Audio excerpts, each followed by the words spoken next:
Attorney General Garland, you may begin. Good morning, Chairman Nadler, Ranking Member Jordan, distinguished members of this committee. Thank you for the opportunity to appear before you today. In my address to all Justice Department employees on my first day in office, I spoke about three co-equal priorities that should guide the department's work: upholding the rule of law, keeping our country safe, and protecting civil rights.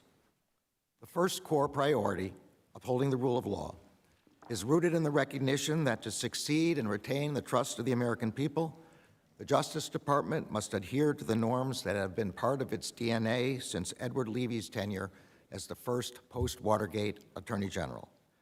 Those norms of independence from improper influence, of the principled exercise of discretion, and of treating like cases alike define who we are as public servants. Over the past 7 months that I have served as Attorney General, the Department has reaffirmed and, where appropriate, updated and strengthened policies that are foundational for these norms. For example, we strengthened our policy governing communications between the Justice Department and the White House. That policy is designed to protect the Department's criminal and civil law enforcement decisions and its legal judgments from partisan or other inappropriate influence. We also issued a policy to better protect the freedom and independence of the press by restricting the use of compulsory process to obtain information from or records of members of the news media.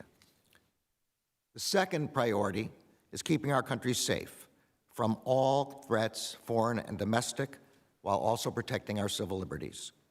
We are strengthening our 200 joint terrorism task forces, which are the essential hubs for international and domestic counterterrorism cooperation across all levels of government. For FY22, we are seeking more than $1.5 billion, a 12% increase for our counterterrorism work. We are also taking aggressive steps to counter cyber threats, whether from nation states, terrorists, or common criminals. In April, we launched both a comprehensive cyber review and a ransomware and digital extortion task force. In June, we seized a $2.3 million ransom payment made in Bitcoin to the group that targeted Colonial Pipeline. Keeping our country safe also requires reducing violent crime and gun violence. In May, we announced a comprehensive violent crime strategy which deploys all of our relevant departmental components to those ends.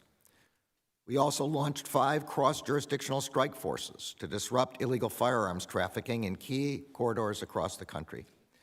And to support local police departments and help them build trust with the communities they serve, our FY22 budget requests over $1 billion for grants. We are likewise committed to keeping our country safe from violent drug trafficking networks that are, among other things, fueling the overdose epidemic. Opioids, including illegal fentanyl, caused nearly 70,000 fatal overdose deaths in 2020. We will continue to use all resources at our disposal to save lives. Finally, keeping our country safe requires protecting its democratic institutions, including the one we sit in today, from violent attack. As the committee is well aware, the Department is engaged in one of the most sweeping investigations in its history in connection with the January 6th attack on the Capitol. The Department's third core priority is protecting civil rights. This was a founding purpose when the Justice Department was established in 1870. Today, the Civil Rights Division's work remains vital to safeguarding voting rights, prosecuting hate crimes, ensuring constitutional policing, and stopping unlawful discrimination.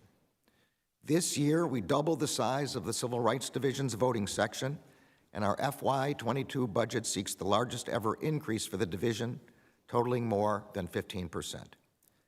We have appointed department-wide coordinators for our hate crimes work, and we have stepped up our support for the Community Relations Service and the department-wide efforts to advance environmental justice and tackle climate change. We are also revitalizing and expanding our work to ensure equal access to justice. In the days ahead, we look forward to working with Congress to restore a standalone Access to Justice office within the department dedicated to addressing the most urgent legal needs of communities across America.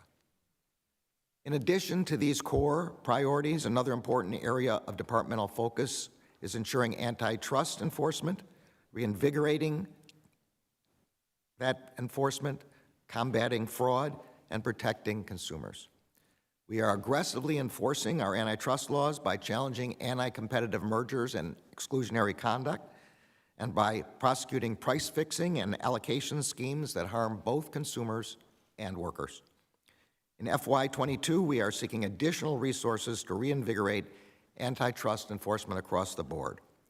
We also stood up the COVID-19 Fraud Enforcement Task Force to bring to justice those who defrauded the government of federal dollars meant for the most vulnerable among us.